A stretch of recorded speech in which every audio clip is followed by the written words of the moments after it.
Greetings, fellow humans. Welcome to episode 62 of the Masterclass. I'm Cam, and he's Dave. Yes, I am. Dave, Hello. you've got this radiant glow about you today. Yes, we've been out at the lake, so a little bit sunburned, a lot tired. So hopefully we can get this done.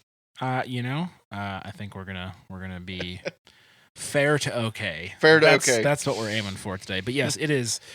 It's episode 62. It's Memorial Day today. Yes. Look at us working on a holiday. Wow. We're not really working. This No. is just fun. But anyways, we're here with episode 62, and we have jumped ahead. As of last episode, we had finished chapter 16 of the Gospel of Matthew, but tonight we start chapter 18 of the Gospel of Matthew. And some of you may be wondering why we skipped an entire chapter. I will let you go read Matthew 17 and then come back, and then we'll start chapter 18. We just felt that there was that 17 was fairly self-explanatory, that there was not a whole lot of red letters that needed further explanation. I think that's a fair assessment of our thought process. Yeah. So we decided, hey, we're just going to jump to 18 and keep on moving on with, good old red words. Yes.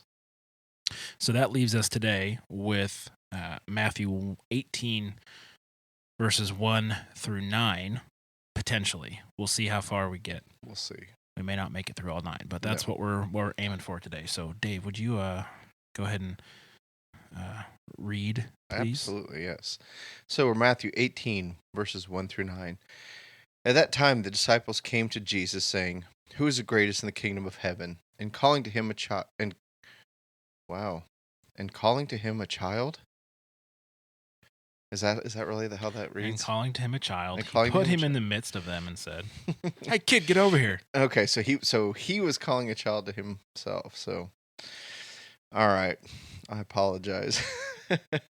And calling to him a child, he put him in the midst of them and said, "Truly I say to you, unless you turn and become like children, you will never enter the kingdom of heaven. Whoever humbles himself like this child is the greatest in the kingdom of heaven. Whoever receives one such child in my name receives me. But whoever causes one of these little ones who believes in me to sin, it would be better for him to have a great millstone fastened around his neck and to be drowned in the depths of the sea. Woe to the world for temptations to sin, for it is necessary that temptations come, but woe to the one by whom the temptation comes. And if your hand or your foot causes you to sin, cut it off and throw it away. It is better for you to enter life crippled or lame than with 2 hands or 2 feet to be thrown into the eternal fire. And if your eye causes you to sin, tear it out and throw it away. It is better for you to enter life with 1 eye than with 2 eyes to be thrown into the fire, to the hell of fire. All right, well done. Rough. Sorry. Well, you made it through, Dave. That's all that counts. All right, so I suppose we should, start at the beginning, since that's where you start. Who is the greatest in the kingdom of heaven? Why do you suppose the disciples were curious about this? Because it doesn't seem like a very disciple-y thing to ask. No, maybe not a very disciple-y thing, but again, I think their perspective is still of Jesus to set up an earthly throne to rule that way, and I think their focus is on sort of, well, then who's going to be next in command and that sort of a thing, and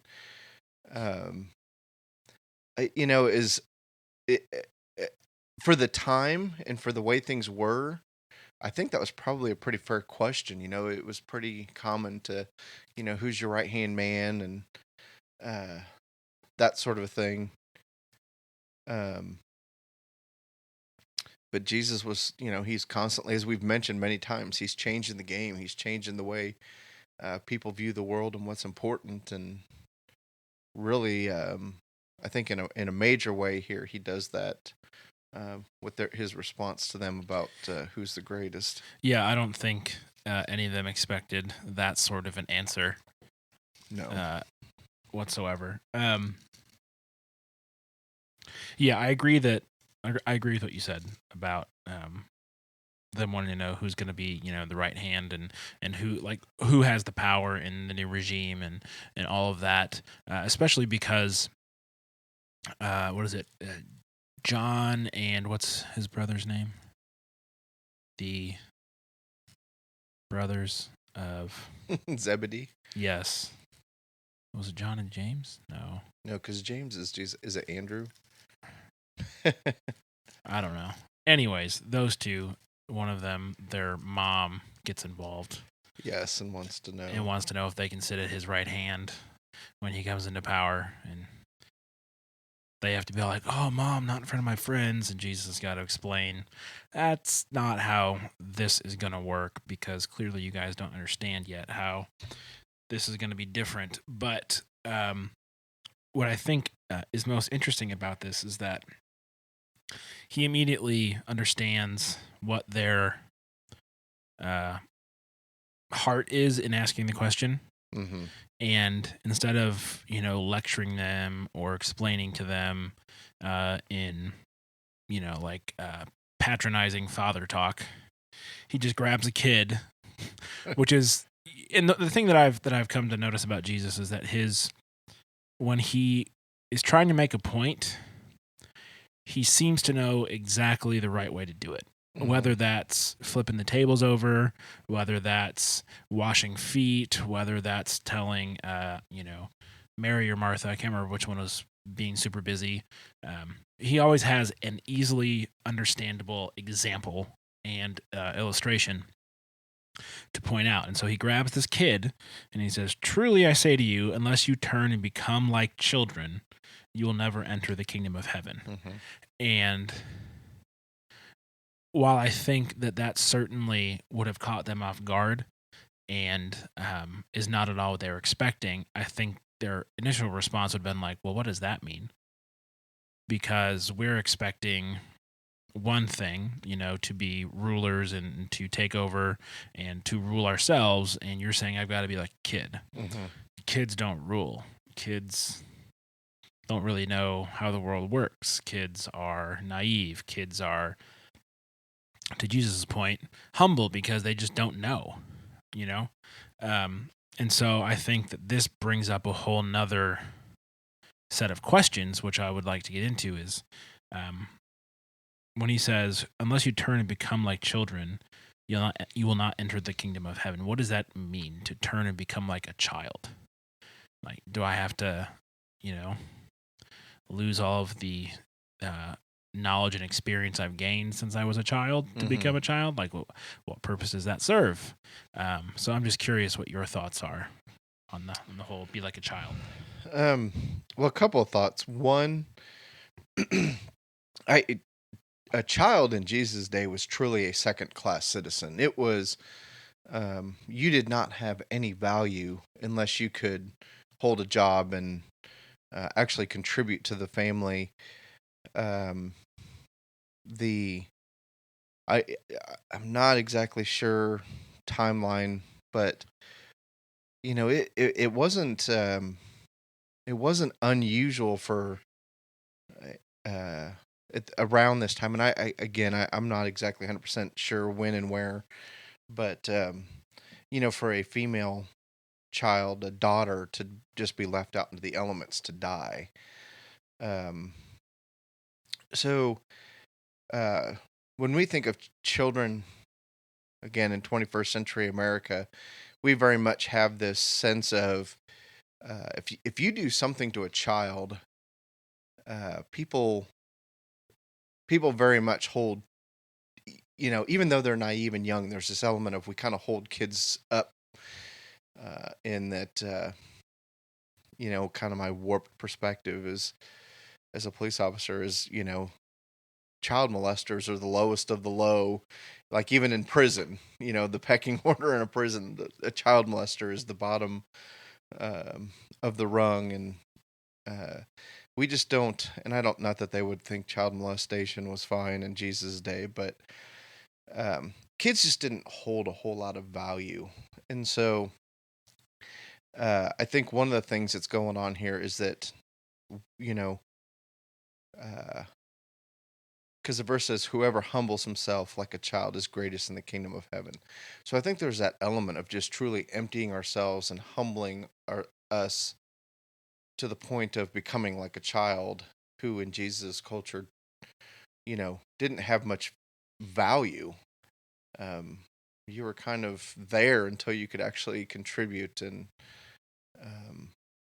Yeah, and I think inherent in that is the dependency that you have as a child on others in your life, right? As a child, you are dependent upon your parents or guardians to feed you, to clothe you, to house you, to teach you, to do all of the things that you cannot do because you either are physically unable to do them, you don't have the knowledge, you don't have the skills, you don't have the experience. You are reliant upon other people for survival for a long time in your life. And I think that one of the things that Jesus is trying to teach his disciples throughout his ministry, and then subsequently us through our relationship with him, is our need to rely on him. That we cannot earn it, we cannot work towards earning it, we cannot accomplish it ourselves. And so this idea of humbling ourselves like a child is for us to realize, in the grand scheme of things, we don't have control, and we must rely on somebody else to accomplish what needs to be accomplished. Yeah. And so now I'm thinking of the phrase, child of God. What does it mean to be a child of God? It certainly means to be in relationship with the Father, but it also means that we have to, in our relationship with him, understand we are children. It doesn't matter how smart we are. It doesn't matter how strong we are. It doesn't matter how popular or successful we are from a worldly basis. What matters is that we are children that are dependent upon God for providing our basic survival needs. And we get down to that here at the bottom when, he says it's better to go into life with one eye than with two eyes to go into the hell of fire. And he's trying to protect us from that latter part, right?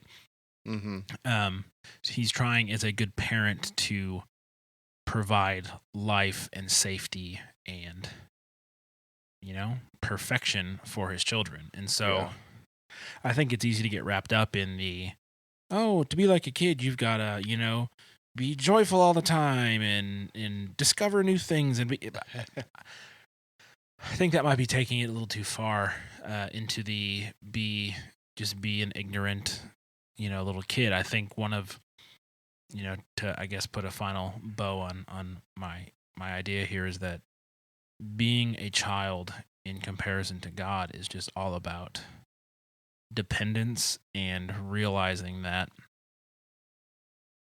doesn't matter how adult we act. Right. We still have to, and again, I come back to that word, be dependent on God for the stuff that we can't provide, and even for some of the stuff that we probably could provide ourselves if we wanted to. But having that long perspective of who I am in comparison to God, I think is a big component of what it means to be in a relationship with him. Yeah, definitely. Excuse me, I've done that a couple times. Yeah, because there is an element too, though, of, and I'm with you in that we don't need to be childish and act like children, but it's really interesting. I teach and facilitate, instruct, I'm not sure, some training where we teach people to be better at having difficult conversations. And it's really interesting because when you think about why people do the things they do, it's really because being childlike has been taken out of us. And it's just, as you're younger, you don't have a hard time being honest with people. You can see something that looks odd and you'll point it out. You can, you know, tell somebody they're funny looking, or they smell, or whatever, and it's like somewhere along the line it gets ingrained in our brains that it's rude to behave that way. And I just as I was teaching one of the classes recently, just really had this realization that a lot of what we do as adults comes from sort of this, well, cultural and societal pressures to conform and to belong, and that sort of thing, to where it almost reaches a point where we're not really who we are anymore, because we want to be polite, we want to be respectful. Not that those things can't go hand in hand, but my experience has been, I've just sort of noticed that the pendulum kind of swings a little bit too far, and people just genuinely don't know how to speak the truth in love without offending another person, or they're afraid to do it. And I think that's one side of the coin. The other side of the coin is that people, not all people, some people are not willing to hear. Oh, that's definitely true. So true. Even if you have someone who's trying to be respectful yet speaking the truth, the other person, which I admit the first person is probably rare, but finding then someone who's willing to listen and take in what's being told, it's probably even more difficult to find. Yeah. And I think as children, we do that. Now, granted, there's still that selfish, sinful nature there. Don't get me wrong, but it just really kind of, and I'm not trying to make more out of this than it should be, but it just really did strike me that so much of what we do and our cultural norms are learned behaviors that on the front end kind of come from this concept of, we're making you into a better human being. We're teaching you how to be. And it's really, kind of what we've talked about a lot in this. It's about behavior modification. It's really not about developing the character of a human. It's getting people to behave the way we want them to behave, or that we think they should. So. And that verse ends with these words: "Whoever humbles himself like this child is the greatest in the kingdom of heaven," which I think is an interesting way to sum up the idea. He's kind of answering their question: who's the greatest? Well, you've got to be like this child, like you said. That's what greatness in my kingdom looks like, which I'm sure they were, confused about, befuddled even, perhaps. Yeah, I think that's exactly what he's doing, is giving them an answer to their question. All right. Up next, it says, "Whoever receives one such child in my name receives me. But whoever causes one of these little ones who believe in me to sin, it would be better for him to have a great millstone fastened around his neck and to be drowned in the depth of the sea." Noted. Yeah. Yikes. Yes. All right. So what does it mean when he says, "Whoever receives one such child in my name receives me"? What does he mean by receive there? Because that's an interesting choice of word. Yeah. I guess ultimately I don't know what he's talking about there. There's this element of, and I'm speculating here, and I'm just sort of thinking out loud of, I mean, is this like a street kid? Is this like or is this somebody's kid in the crowd that's following along? And I might be taking a little bit of liberty with this, but it seems to me that he's talking about a child that needs care, that is not necessarily with a family, James 1:27 tells us religion that is pure and undefiled before God the Father is this, to visit orphans and widows in their affliction and to keep oneself unstained from the world.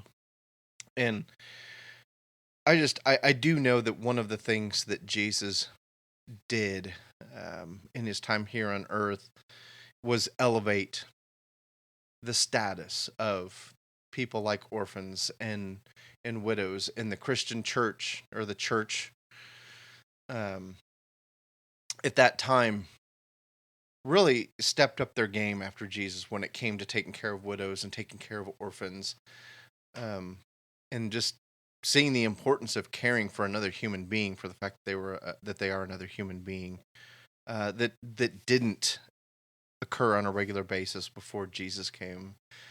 And so I do believe that in this particular case where he's saying whoever receives one such child in my name receives me, is he's really talking about caring for a child and providing for the needs of a child. And basically, I can't even remember where this verse is, but where he talks about, when you do this to the least of me, you do it to me. When you fed me, visited me in jail. Mm-hmm. I don't remember what verse that is. And I think that's a parallel here, sort of same things going on when he's talking about receiving this child. I think I'm inclined to agree with you there, sir. Yeah. I think the idea of receiving, obviously I'm drawn to football. But to receive something means to, someone is sending it, mm-hmm. and you are doing whatever you can to ensure that you wind up with it in a, safe and appropriate manner. And so, I think, like I said earlier, that receiving is an interesting word choice here, because in my mind it paints a pretty vivid picture of, like, Jesus is the quarterback, and not that he's necessarily flinging a child through the air and I have to go catch it before it crashes, but this idea that the children are this very special, package or thing that needs to be protected at all costs, to the point where he says, but whoever causes one of these little ones who believes in me to sin, it would be better that you've got a giant millstone around your neck and you get tossed into the ocean and drown. That, to me, paints a very vivid picture of how important children are to God. Right. And how they are not to be messed with in the way that the world wants to. And so, to that to me is why the idea of a wide receiver catching a football, like this thing is in limbo. It can't protect itself. It can't divert its path. It just, as we said earlier, is kind of out of doesn't have control. It's just along for the ride until it can learn, the ways of the world and of God. And it's our job to ensure that that child is protected and is safe and is brought into an environment where it can grow up knowing about God. So I think that's my I don't know, word picture, or the thing that's going to help me remember. It's Calvin Johnson. Whew, touchdown. So, well, and one of the things that we're being challenged with at church right now is that basically there's 3,000 kids in the foster care system in the Kansas City area. Yeah, a little over 3,000. And there are more than 3,000 churches in the Kansas City area. So it's like literally if one person from each church steps up and does what should be done correctly by these kids, then there shouldn't be any kid in the foster care system. And I think this is one of those areas where we don't do as well as we should as the church. Yeah, I mean, the fact that the government has to step in with the Mhm. foster care system is kind of proof that the church has not done.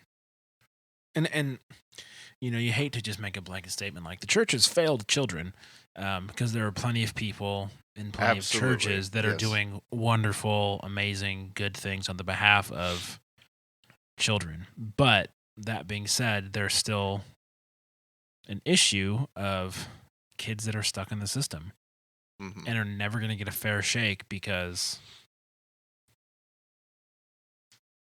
the church has, over the course of the long term, not done what is required to the point that our government has had to step in. Right. And if we really do believe in the separation of church and state, then the church needs to do its own part Yeah, and not absolutely. force the state to do its part and half of the church's part. Mhm. Yes. All right, well, should we move on to temptations to sin? Because that's a topic I really want to talk about. Sure. I was hoping you were going to say no. But anyways, all right. So we're now into verse 7 of chapter 18. Woe to the world for temptations to sin. I agree. For it is necessary that temptations come. I disagree. But woe to the one by whom the temptation comes. Why is it necessary for temptations to come? I don't like that it's necessary for them to come. That seems mean and cruel and unfair. And I sound like a kid. Yeah, and maybe I'm just overly simplistic in this again, but to me this is just it's by the nature of God allowing us to choose. Um there has to be something else to choose, and that something else um Why couldn't that something else just be beige? Like, it's there. It's a thing. It's not terribly exciting. It's not terribly enticing. Why does that other choice have to be something that looks so good but is rotten on the inside? um well, a couple things. One, I don't think everything that we choose is inherently evil. But I think anything that we choose over God to take the place of God um, is a temptation. Is um, like, I don't think watching TV in and of itself is sinful. I don't think social media in and of itself is evil or sinful. But I would venture to guess that each and every one of us chooses to be entertained or chooses to take the mindless route when it would probably be more effective for us to spend time with God. So all gifts are from Him, and um, I don't think temptation always has to be um, just outright sin. I think sometimes it's, well, the thing that we're choosing in and of itself may not be, there's really neither good nor bad. But if we put it above God, or if we use that thing to um,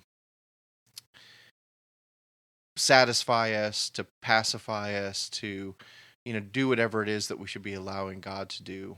I think it's just the nature of anything you choose that's not God becomes sin, becomes temptation. I think the second piece is that we talked about this before too. Is that Satan was basically while he was an angel, and he was second in command to the point where he thought he could take on God.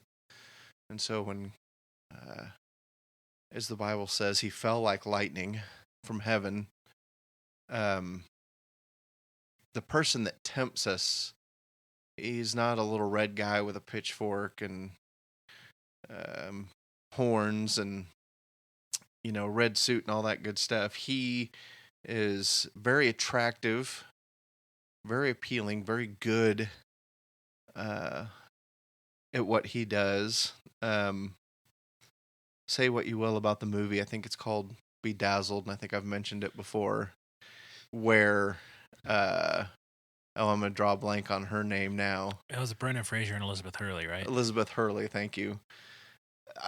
Satan is probably more like Elizabeth Hurley for us guys than he is what we probably tend to think of Satan. He's beautiful, and I mean that in a very real, you know, he is an angel and is very good at making himself appealing, and so I think there's the two sides of it is basically the point that I'm making. One, we have somebody that's out there trying to tempt us. We have somebody whose job is to do that, or who has made that his job.